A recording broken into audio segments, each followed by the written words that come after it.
businesses will need to shift their focus from traditional risk management to building resilience so as to drive enablement and build trust. To understand this in broader perspective, we have a session on building business resiliency and customer trust by Sameer Raje, General Manager and Head of India Zoom Video Communications. This session will be followed by a short video by Zoom.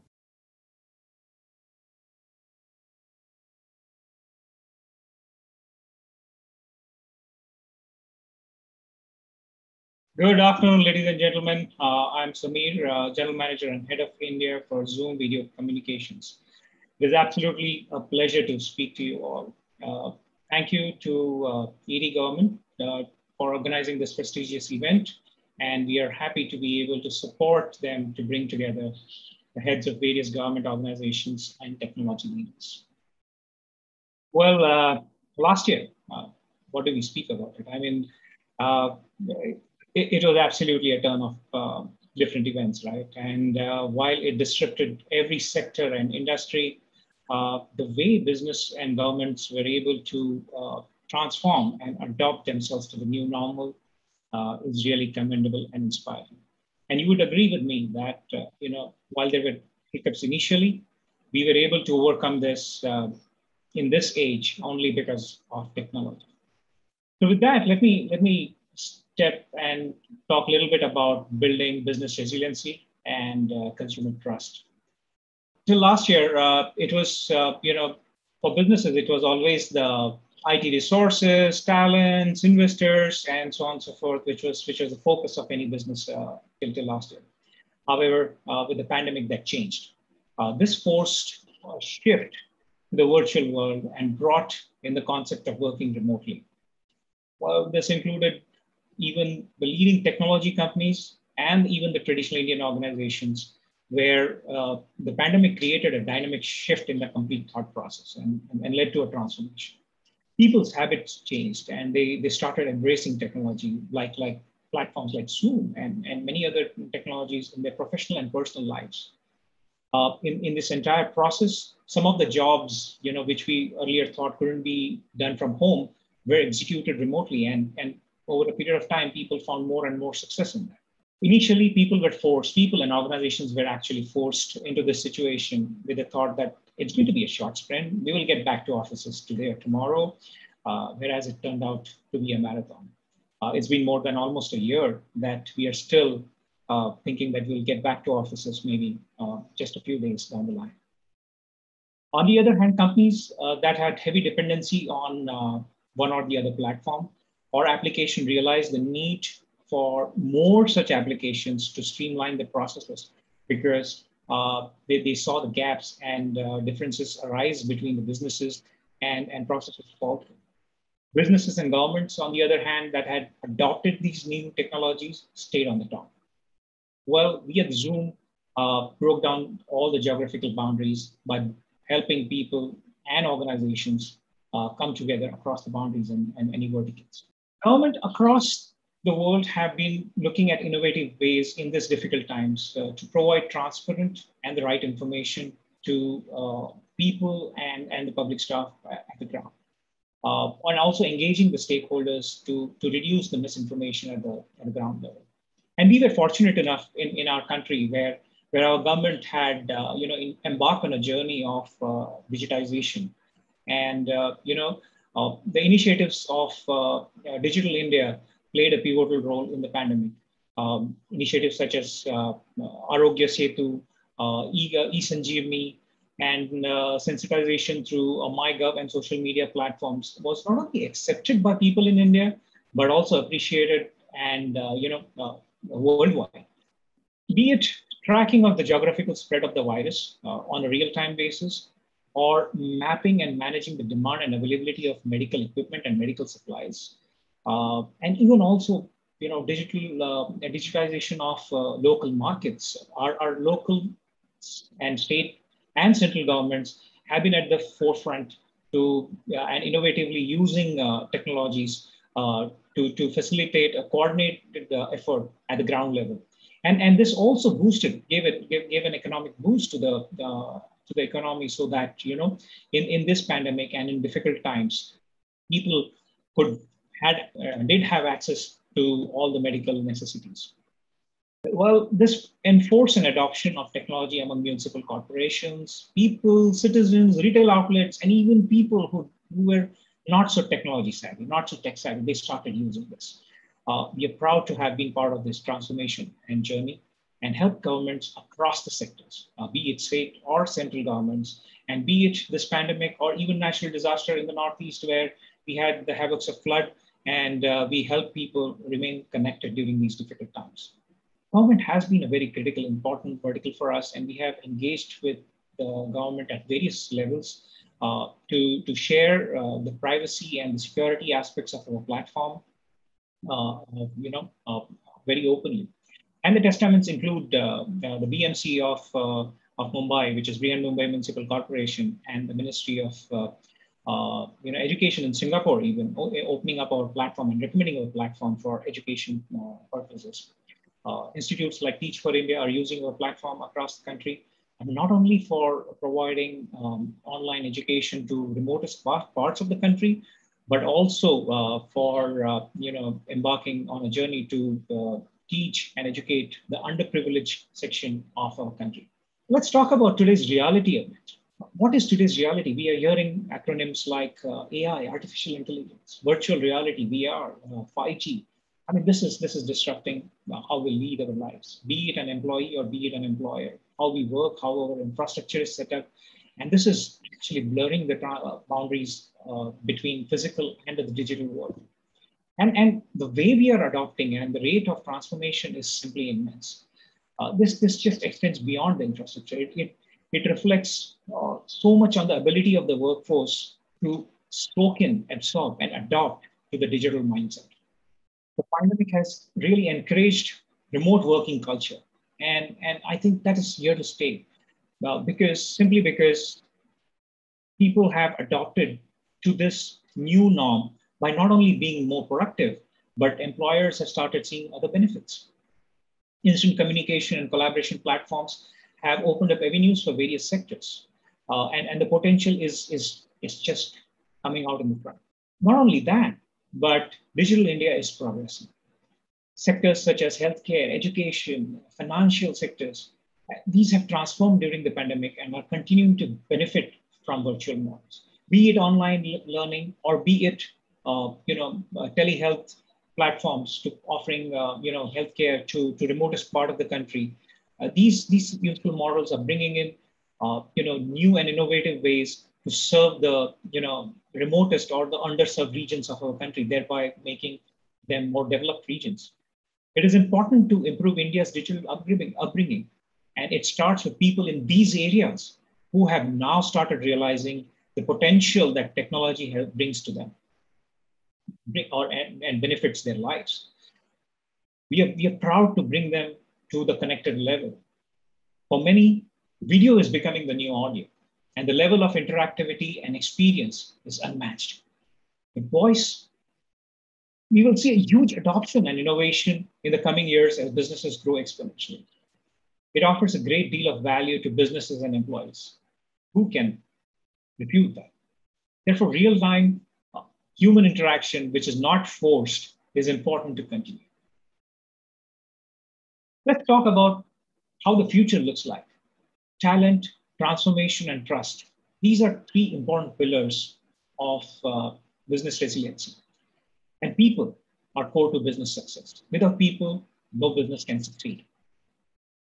And adopting a progressive and a hybrid workforce that is empowered to decide where, when, and how they can deliver better and faster results is the key to success. Just imagine an individual probably, ensures that his or her child attends the school in the morning and uses those 2 hours to work from home, maybe at some other time. And that flexibility makes that individual more productive. Who can refute that today after having worked from home for the last 1 year? Transformation is just not in terms of technology, but also in terms of customer experience using digital platforms that have proven to be beneficial for so many organizations. I come across so many small traders who are today, using digital platforms like Zoom and technologies like Zoom to demonstrate their product capabilities and even showcase their product virtually to a far-flung areas or remote areas in different parts of the country. Who would have imagined that could happen? Customer experience and satisfaction is another aspect. Well, the businesses which were so used to using a phone call are today using technologies like Zoom and immersive video to build more customer experience and satisfaction, thereby increasing the customer connect. With these benefits of virtual reality, we cannot deny the responsibility and importance of data privacy and security. Looking at a step ahead, with businesses going back to offices, we have to ensure that not just online, but even for physical safety as well, there is a minimal or no human contact till the time we come out of this precarious situation. With solutions like hybrid or virtual receptionist or monitoring your room presence, we need to continue to build on technology to ensure that we have safe and hybrid environment. Let us look at a little bit about the benefits of hybrid world. Well, in the last 1 year, organizations have seen multiple benefits. While on the one hand, we have seen benefits like leveraging the talent across the country, be it in the remotest part of some village, tier 3, tier 4 city, to accessing global talent from our country. Not only that, but even operational costs like the infrastructure itself, reduction in those operating expenses. From a technological perspective, it is all about improving and boosting productivity while maintaining privacy and security. And we are stepping into an environment that is physically safe and digitally secure. Well, while we talk about the benefits, we also need to look at some of the nuances or the downfalls of working so much in a virtual environment. And we cannot deny that as well. As people continue to work in a remote location, well, first and foremost, the human touch, which is most critical, important aspect of our lives today, is missing. People feel the lack of human touch and feel more and more isolated. Businesses need to adopt to work in a hybrid environment and maintain the work-life balance. That's extremely critical. And while we do that, who can deny the video fatigue or popularly known as what is known as the Zoom fatigue, right? So that being said, a sustainable, collaborative, and productive work culture must be established, which is unique to the organization. And hence, technology, needless to say, is a big factor. Well, let's talk about achieving more with Zoom. At Zoom, we have always been ahead of the curve. And as we step into this hybrid environment, there are a couple of aspects that I would like to touch base upon. First and foremost is the privacy and security of our users, which is of utmost importance for us.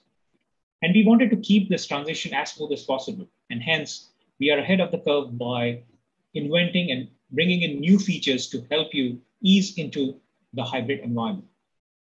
This innovation enables to safely enter into your offices, and not only enter into your offices safely, but also to ensure that you maintain that distance, you maintain safety within your work environment itself. If you continue to work from home, yes, Zoom does have a lot of features and functions, such as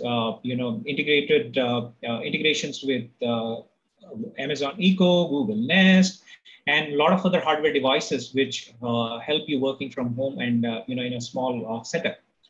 A lot of user base of ours constitute of government organizations and businesses dealing with sensitive data.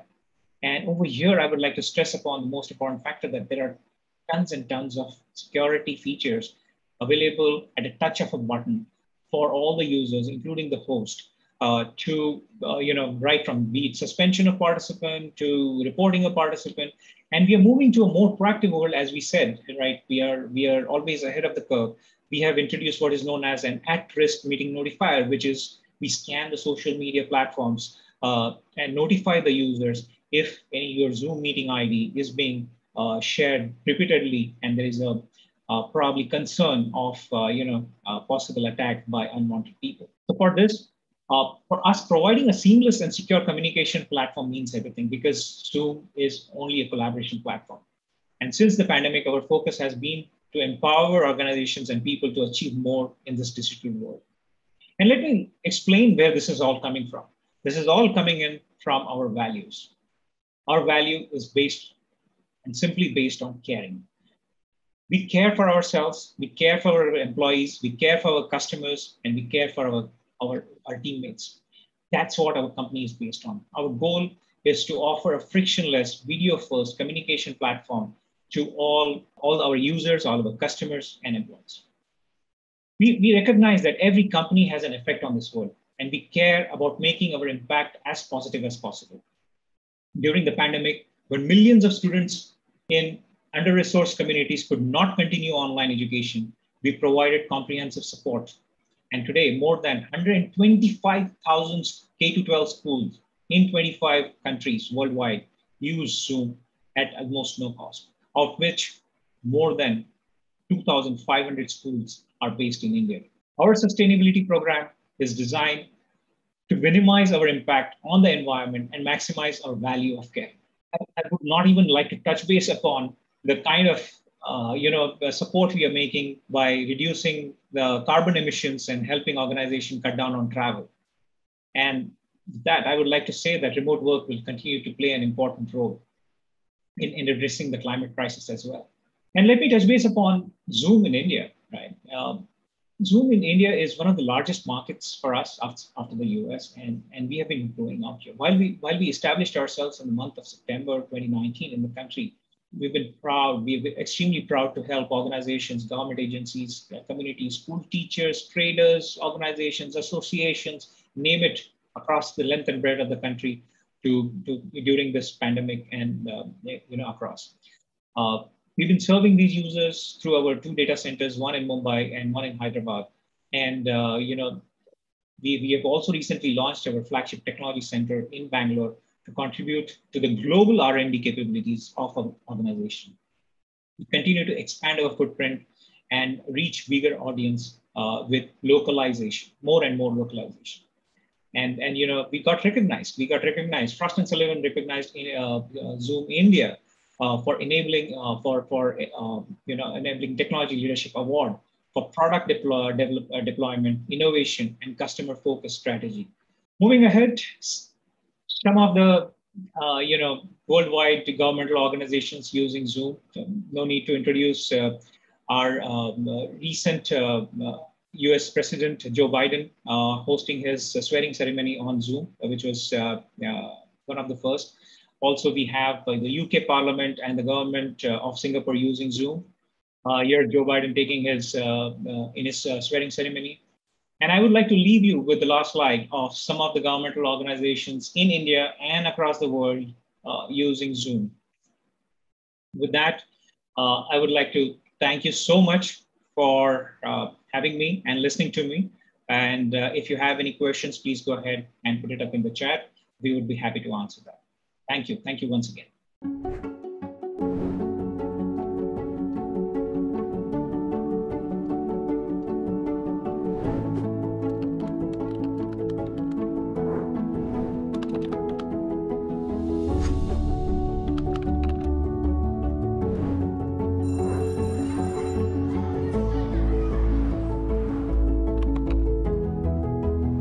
We actually have a network of MPAs all along our California.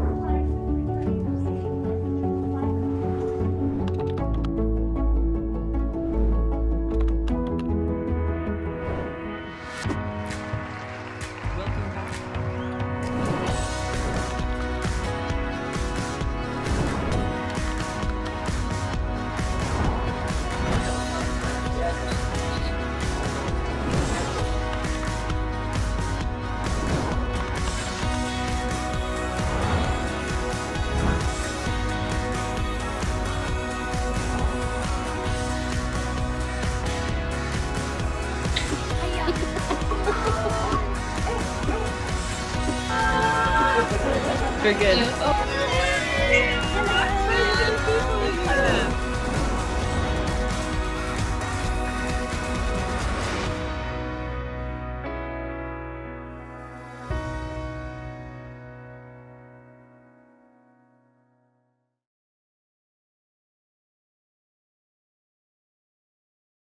Thank you, Mr. Raje, for a wonderful session. Stay tuned.